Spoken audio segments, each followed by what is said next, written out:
My name is Kevin Taylor. I would like to make this clear. This episode will be full of statements that will not make some people comfortable. Some Ghanaians, especially the hypocrites among us. This episode will touch on nerves. So if you think you are not ready to accept the hard truth, my fellow Ghanaian, don't watch this. Ladies and gentlemen, my name is Kevin Taylor, and this is With All Due Respect.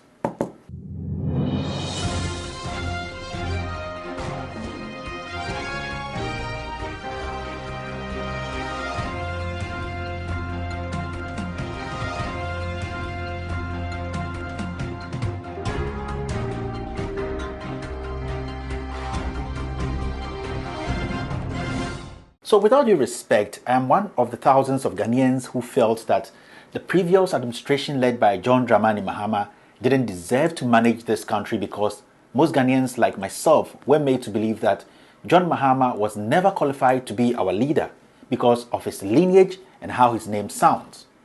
I was part of the group who used words like "Can a Tenny like Mahama lead us?" or "A Pepeni like Mahama rule us as a people." And we used all sorts of words. The honest truth is, we, the thousands of Ghanaians who felt we are the majority, did everything in our power to rubbish whatever the Pepeni or Tenny John Mahama administration did to help solve the most difficult problem this nation has ever encountered since independence. That is doomsday.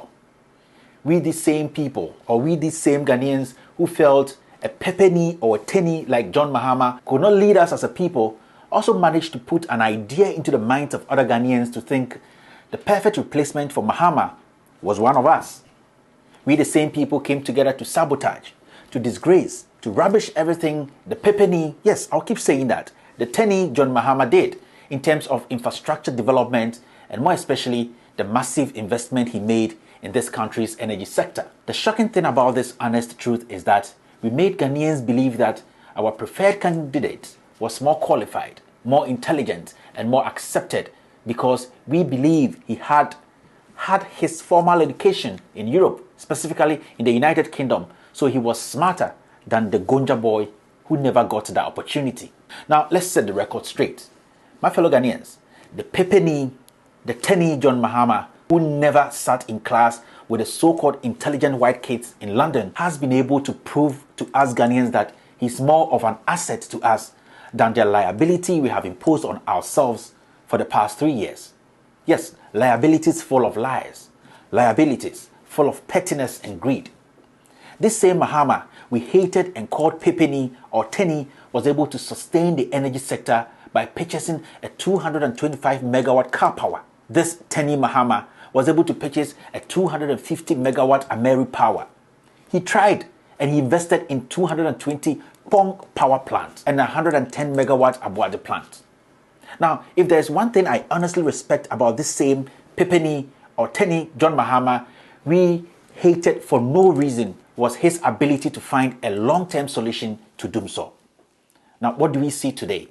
The government of the day, which is led by one of us, yes, the so-called intelligent, smart lawyer and best English-speaking parrot, can't even sustain what the Pepeni or Tenny we hated left behind.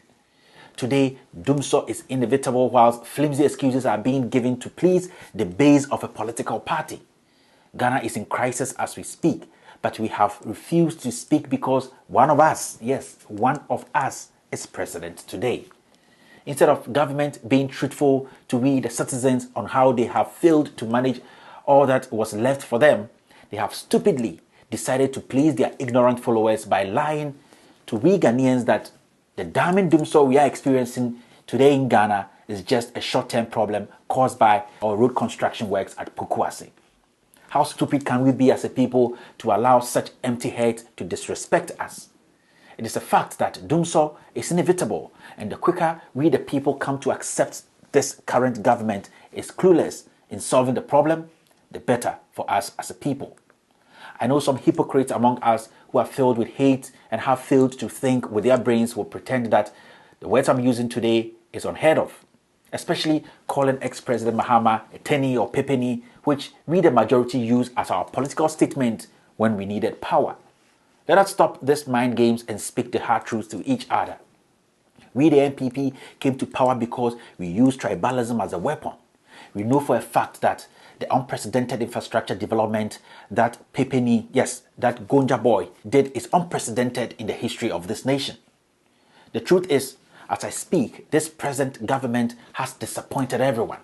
Sometimes I feel like puking when I hear my own NPP people say we should speak with facts and evidence. What evidence again do we need as a people to show that we came to power on lies and deceit? The Pepeni, yes, the Tenny John Dramani Mahama we dearly hated, has things to point at if we ask him what he did. What about us, the most intelligent, well-groomed Vietnam suit-wearing bureaucrat managing this country today? What have we got to show the people? Sending ignorant youth to display placards on the street to tell we Ghanaians the achievement of this government is the most stupidest idea I have ever come across. How foolish can we be as a government, NPP? And how stupid can we be as a people? With all due respect, it is sad to know that in Ghana today, people who became journalists out of pain and hatred for some individuals have allowed themselves to be used as equalization machines for this useless government.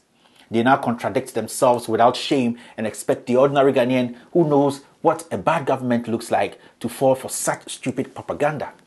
Yesterday, we were the ones praising and hailing journalists who exposed corruption during Mahama's time. But today, we have put them on the death row, all because they have exposed who we really are. The men we respected as principal leaders of yesterday have all been turned into kitchen stool husbands by their spouses, all because their spouses share the same ideologies like the masses who in secret rubbish Mahama's work because he belongs to the minority. Finally, with all due respect, now let me tell every Ghanaian and the world why this current NPP government I voted for and belong to is stupidly stupid when it comes to governance. What makes this government uniquely stupid is that they are trying to lie about an obvious truth. Doomsday is inevitable and will become worse in no time. What makes this government stupid is that out of their ego and arrogance and pettiness, they have refused to do the honorable thing by telling we Ghanaians the truth about the crisis we are experiencing today. They are so ignorant that they only think about pleasing their base for the next election, whilst they have forgotten that not only their base voted for them. When Doomsday hit, it does not only affect the NDC but every Ghanaian. So why can't we be honest as government and tell the people the truth? This is despicable and disgusting to say the least. Today, if I walk into Ridge Hospital, yes, or the Legon Medical Center, no doctor will ask me which party I belong to before they attend to me. If I walk into Kotoka Terminal 3, I don't think I will be asked which party I belong to before I will be allowed to fly out of the country. I believe strongly that most of the women who now sell at the ultramodern KJTR market and the Kotokraba market don't ask customers which party they belong to before they sell their produce to them. When these generators Mahama pitches during Doomsday are working effectively and producing at its full capacity, I don't think the light that gets in our homes will only make its way into NDC sympathizers' houses. My fellow Ghanaians, let us wise up and speak the truth. It is never a crime to believe in your tribe or party ideologies, but it is also wise and prudent to also protect the interest of the nation which you live in, and that interest is demanding results from the people you pay with your taxes. If a government is stupid and lack common sense, you should be bold to say it. After all, we made them who they are today. If the Pepeni or Tenny man who did not have the privileges of those we believe had, then why should we not demand more from these people? This government said a lot, and they have to deliver a lot. They can do all the antics and speak all the nice English. They can let their frog-eyed journalists do all the propaganda to make them look good, and their imbecile MPs to misbehave and threaten we Ghanaians out of stupidity. But the fact still remains that they have failed. My fellow Ghanaians, this should teach us a lesson that we should not allow tribalism and hypocrisy restrain us from supporting what is good. After all, the money they use for building or developing this country is not theirs. We should rise above this pettiness and start to look at what people bring to the table. The excuses this government is giving about Doomsday should tell us that this government is bad news. They are failures and everything shows it. Until this NPP government led by arrogant and empty-headed President Nana Addo Dankwa Akufo-Addo starts to walk the talk, some of us will also or will always see them as second fiddle to the Pepeni or Tenny John Mahama, because Mahama's track record is solid. The truth hurts, but that's the truth. For it is said, and I quote, "Until the lion learns how to write his own story himself, every story will glorify the hunter." End of quote. So until this NPP government led by Nana Addo Dankwa Akufo-Addo learns to work hard and prove themselves that they can do better than the Mahama administration, they will always be referred to as failures and liars. Ladies and gentlemen, my name is Kevin Ekobedu Taylor, and this is With All Due Respect.